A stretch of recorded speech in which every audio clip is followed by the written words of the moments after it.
The end of human history has already been written. There are no surprises to God, and there are no surprises to those who understand what God has revealed. We are not headed towards some humanly engineered utopia. We are not on the way to an age of peace and tranquility.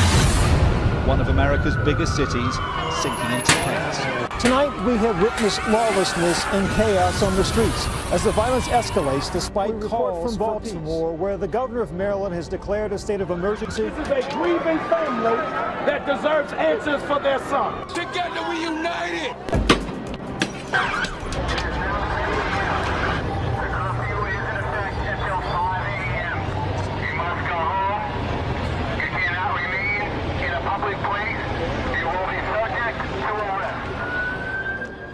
And what our Lord says about the future is horrendous. According to the Lord Jesus, the future for this world and its inhabitants is very, very tragic. We need to realize how close this clock is to getting toward the midnight hour. And I think that's why, for our sake, for the sake of our family, for our nation, we need to cry out to a holy God. This is coming faster than anyone can see. A powerful earthquake struck Nepal on Saturday. The 7.9 magnitude quake's epicenter was just 80 kilometers east of Nepal's second largest city, Pokhara, devastating the surrounding area and sending tremors through northern India and even triggering avalanches on Mount Everest. The death toll has reached over 7,500, with more than 16,000 people injured. Thousands of missing are still unaccounted for. I know I worked very hard on the Intelligence Committee to try and keep up with what was happening in the world. It got to such a crescendo, I could hardly keep up with it anymore. The events have picked up such a pace, and they're going to continue. It's just like the Bible forewarned, that in the last days it will be like the beginning of birth pains. In my opinion, we are far beyond the beginning of birth pains. We're moving far down into the process. For women who are listening to this show today, you know what I'm talking about, what it's like to deliver a baby at the very beginning stage and then at the very end before the baby is born. All I can tell you as a mom who has given birth to 5 babies, the birth pains are very close together, they're very intense now, and we are literally watching month by month the speed move up to a level we've never seen before with these events. And that's why the best thing that we can do is have churches and pastors explain our times. Believers need to get our lives right with God, and then we intercede. We intercede and intercede, and then not despair. Prophets said we look to the future. We long to see those days and live in those days. Why? Because it's the return of a soon and coming King. Jesus Christ is coming back. We, in our lifetimes, potentially could see Jesus Christ returning to earth. This is one of the most exciting times in history. We need to be exactly watching the tenor of the times, be observing, and look up. Our redemption draweth nigh. These are wonderful times, but we see the destruction. But this is the destruction that was foretold.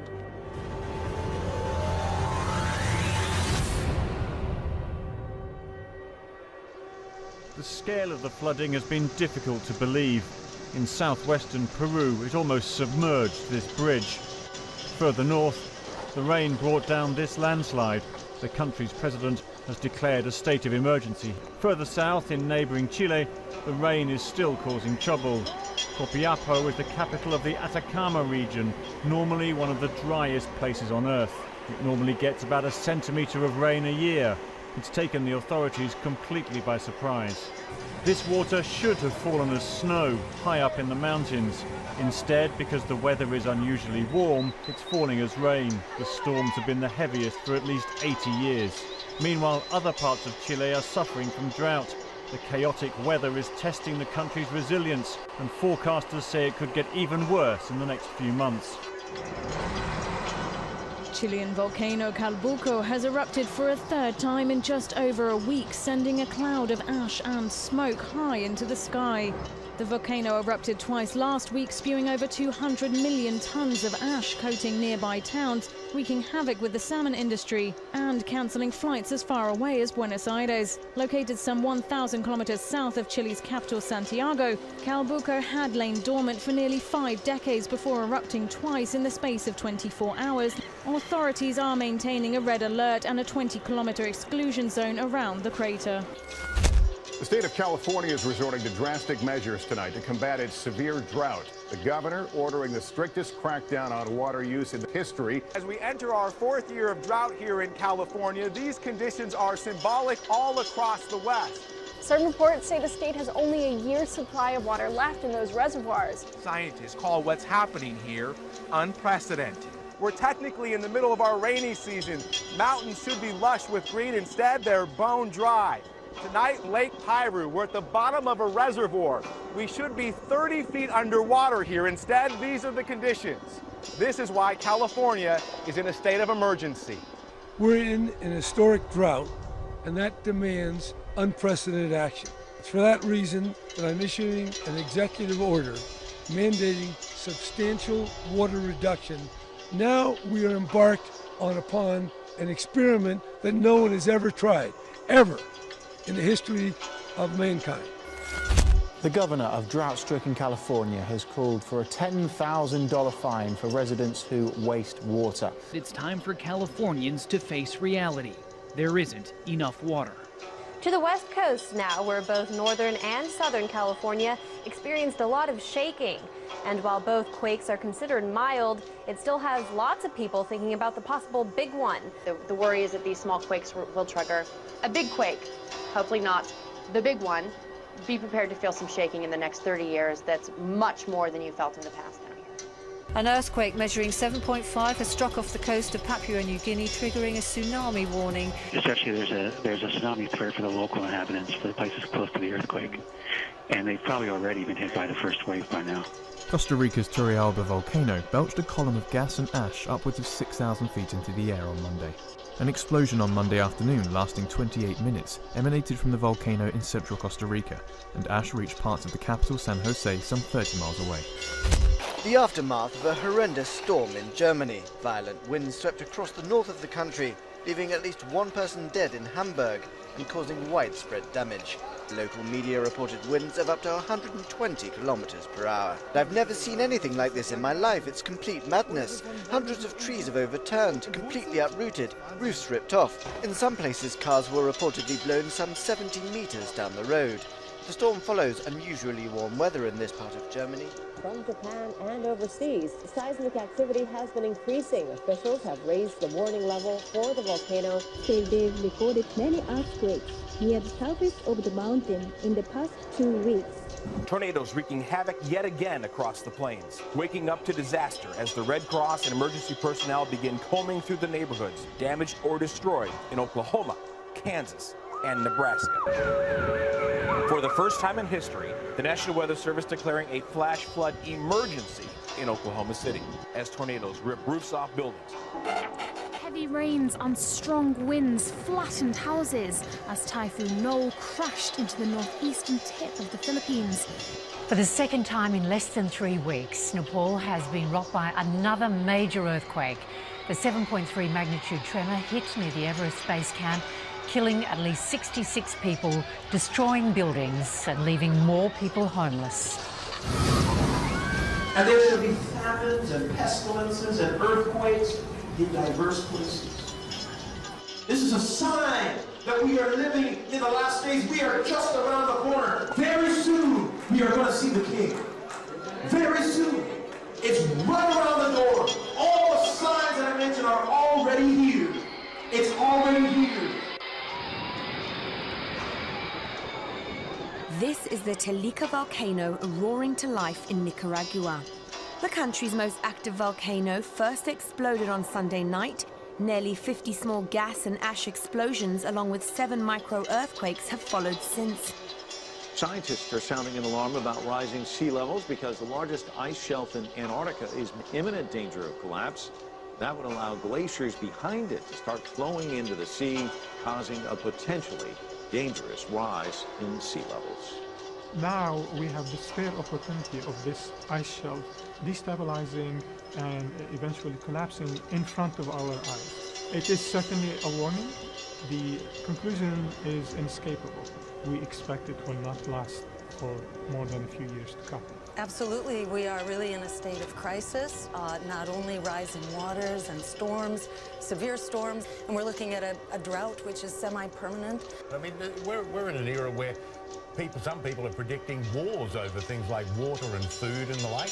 One of the most powerful earthquakes in the UK for years has hit Kent overnight. Well, the quake struck Kent just before 3 this morning, with the magnitude measuring 4.2 on the Richter scale. It was felt in France and Belgium as well. Bob Surgeon, a magnitude 5.4 earthquake has just hit Nevada, northeast of Las Vegas. We're getting this in just moments ago from the U.S. Geological Survey.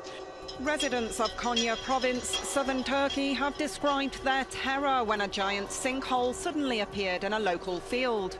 Measuring 10 meters wide and 90 meters deep, the crater formed in the space of 24 hours. Players in Missouri in the States had a new hazard to contend with there after a sinkhole appeared in the course. Apparently it's 70 feet wide and 30 feet deep. Meanwhile, mysterious sinkholes have also appeared elsewhere in Russia's Urals. Craters have emerged one after another in the second largest city in the Perm region, and residents fear half of it could collapse beneath the surface. Some intend to leave their hometown to avoid the danger posed by the craters. And we're not finished yet. A giant hole in the ground also appeared in Siberia. The hole on the Yamal Peninsula is almost 80 meters wide. Its depth, though, is not yet known. An emergency situation committee has yet to say what caused it. Scientists fear they could point to a looming natural disaster. Obviously, this phenomenon is quite dangerous. It's a known fact that large craters appeared and swallowed whole buildings in many cities around the world. An extreme heat wave is sweeping across India. Hundreds of people have died, either from sunstroke or dehydration. Temperatures are soaring, in some places touching 118 degrees Fahrenheit. All of these states are reporting fatalities. At last count, more than 2,000 people have died from the extreme heat. Local hospitals are filling up. Even the roads have melted. In Rajasthan or Gujarat, it is 1 in the morning, and the temperature has just dropped from 39 down to 40. I mean, this is over 100 degrees. Even as the death toll in the current sweltering heat wave crosses the 2,000 mark, Weather Department is predicting that the deadly heat wave will persist. This morning, record-breaking and deadly floodwaters continue to wreak havoc across central Texas and Oklahoma. A deluge of historic proportions, and it hard-hit Houston, the devastation is measured in miles. Entire neighborhoods underwater. The nation's fourth largest city crippled. In just 24 hours, the city getting nearly a quarter of its yearly rainfall. Nearly 40 counties throughout Texas now under an emergency disaster declaration. The death toll in both southern states continues to rise. The challenges are not over yet. There's going to be more rain to come. Meanwhile, a freak tornado has ripped through a border city in northern Mexico, leaving more than a dozen people dead and many more injured. 3 children were among those killed when the surprise whirlwind hit. Flipping over cars and tearing down homes here in Ciudad Acuña, it left a trail of destruction. A tornado touching down on Ohio overnight. It flipped vehicles in a shopping centre car park onto their roofs. The twister was one of several severe weather events to hit the United States this week. Picked up by a waterspout, the bounce house goes airborne. 3 young children inside. A bounce house right on Fort Lauderdale Beach with 3 children inside taken up into the air by a waterspout 30 feet wide. The Wolf volcano on Isabella Island erupted for the first time in over 3 decades. Fears have been expressed for the unique ecosystem that inspired Charles Darwin's theory of evolution. All right, this just coming into us, a volcano on Kuchino-Erabu Island in southern Japan erupted Friday morning. Pyroclastic flows have reached the coast. Meteorological agency officials have issued the highest level warning. They're telling the island's 130 residents to evacuate. An 8.5 magnitude earthquake has hit off the western coast of Ogasawara Island, south of Tokyo in the Pacific Ocean. It happened about 8:30 p.m. local time, setting off car alarms and shaking buildings as far away as Tokyo. I warn you, we are in very dangerous times. We are living in biblical times.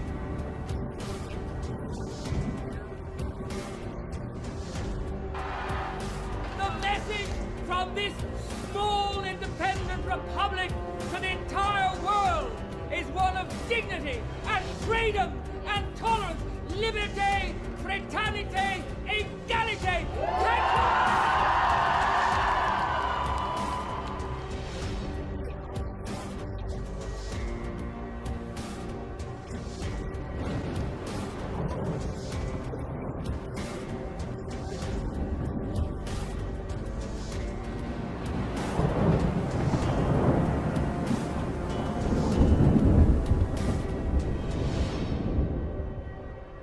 We are now at the place to where you better have your house in order.